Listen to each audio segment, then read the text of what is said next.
This line, by famous sportscaster Al Michaels, was one that would be long-lived and remembered decades after it has been spoken.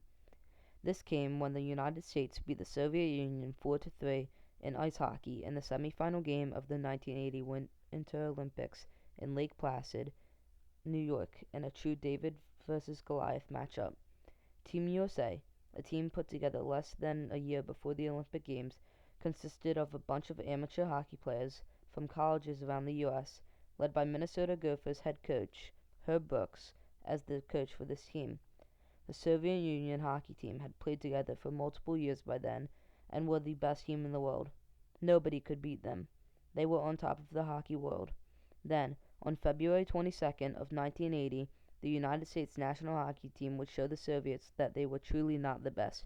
They won an unwinnable game against the Soviets and would leave a legacy forever. Herb Brooks was the 1980 Miracle on Ice team's head coach.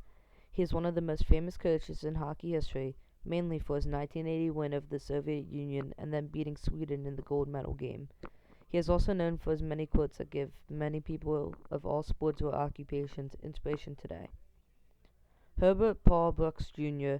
was born August 5, 1937 in St. Paul, Minnesota. He went to Johnson High School, and in 1955 his high school hockey team won the state championship. He went on to go to college at the University of Minnesota and played hockey for them from 1955 to 1959. In 1960, he was a member of the Olympic hockey team for the U.S., but he was the last cut before the games started. The U.S. went on to win the gold that year. He then went on to play in 1964 and 1968 teams. After he retired, he became a coach for his former college, and he led them to 3 national championship wins in 1974, 75, and 79. After Minnesota won their championship in 1979, Herb was selected to coach Team USA. He hand-selected his team, choosing mainly kids from Minnesota and their rival, Boston University. This led to lots of trouble when developing his team because he created a style of play that was a combination between American and Canadian and European styles, which emphasized lots of teamwork. He was also known for his intense conditioning, and that even if they aren't the best team, they will be the most fit team. Brooks went on after his 1980 win to go coach numerous NHL teams, the French team in 1998 and the U.S. team in 2002. Interestingly enough, the U.S. beat Russia in the semifinals in 2002, 22 years later to the date of the Miracle on Ice game. At the age of 66, Herb Brooks tragically died in a car accident in Minnesota. In 2004, Disney made a movie of the Miracle story titled Miracle on Ice, and at the end left a dedication with the quote, "He never saw it, he lived it." He was then inducted into the Hockey Hall of Fame in 2006 and continues to leave a legacy to this day and inspires many people and will for as long as we will live. The 1980 Miracle on Ice game left a major impact on how ice hockey is played today. Herb Brooks spent countless hours studying the style of the Soviets. After lots of analysis, he came up with the theory that they can't play the American or Canadian style of having a team filled with superstars, and they can't be focused on positioning. To beat the Soviets, there was a few things they had to do. The first one is they had to attack them. They needed to jump right on them and confuse them, make them make mistakes, make them aggravated or frustrated and confused, and then take advantage of that. Another thing they needed to do was they needed to combine the European style with the Canadian-American style. They needed to incorporate creativity with teamwork to develop a strong passing and skating system. When you combine that with attacking the opponent, that leads to more possession of the puck and more scoring opportunities. The last thing that changed the way hockey was played is that they were the most conditioned team, and it paid off. Herb Brooks said, "We may not be the best team, but we will be the best conditioned." This allowed with other tactics that the opponent would be tired after a while, and the U.S. would still feel fine. When the Americans proved this by winning the game, it changed the way hockey was looked at and played forever. Not only was hockey looked at differently by players and coaches, it was looked at differently by ordinary people.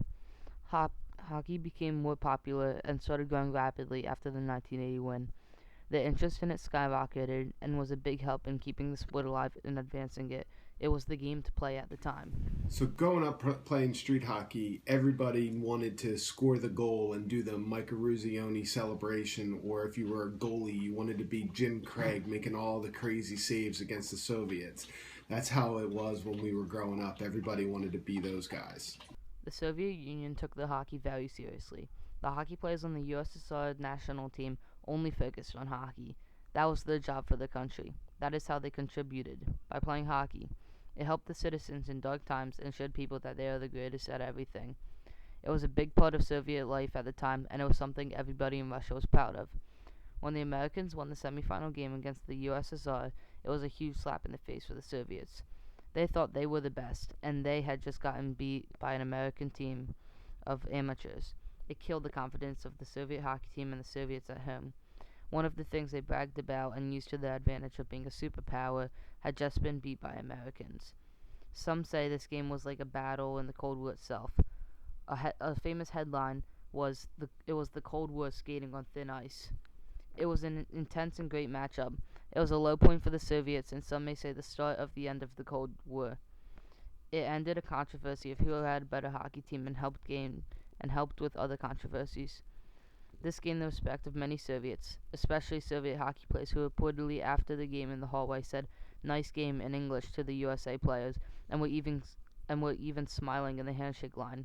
One famous story is that Jim Craig, the goalie for the US, played a game in the arcade room in Lake Placid with one of the Soviet players the night before the game.